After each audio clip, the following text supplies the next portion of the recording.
Maintenant, nous allons commencer à dessiner. Donc, je suis bien sur exercice 1 ici. Je valide le mode orthogonal, très important. Donc, voilà.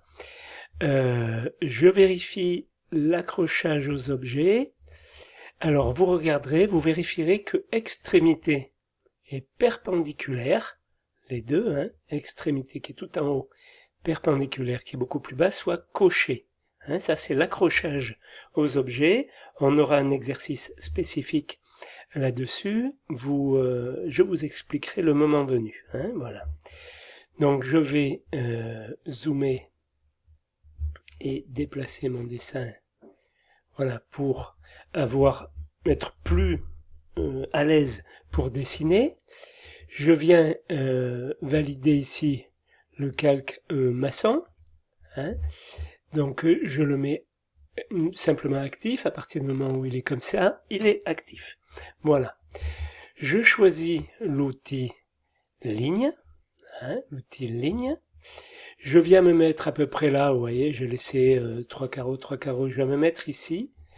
Lorsque je serai lorsque ma croix sera sur à l'intersection du quadrillage, vous allez sentir, c'est beaucoup de sensations AutoCAD au début. Il faut sentir ce qui se passe au bout de la souris, faut y aller en finesse. Donc je vois que ma souris est accrochée, je clique une première fois. Alors, attends, je vais recommencer, parce que j'ai été un peu vite, je viens sélectionner. Alors, je regarde toujours la ligne de commande en bas. La ligne de commande en bas m'indique « Entrer une commande ». Donc, je clique sur « Ligne », je vois qu'elle me dit « Spécifier le premier point ». Donc, c'est là où, effectivement, je vais me mettre au premier point.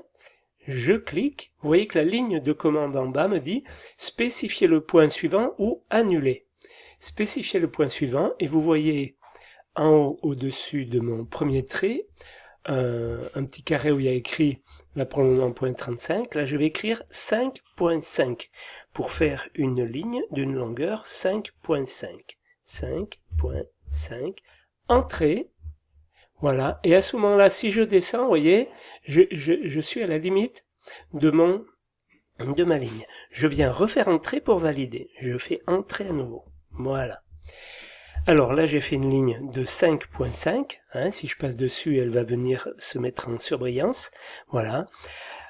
AutoCAD ne fonctionne pas avec des unités. Là, c'est 5.5. Ça peut être des millimètres, ça peut être des microns, ça peut être des kilomètres. Il n'a pas d'unité. C'est simplement lorsque j'imprimerai, on verra après ensuite lorsqu'on imprime, que je déterminerai l'unité. Voilà.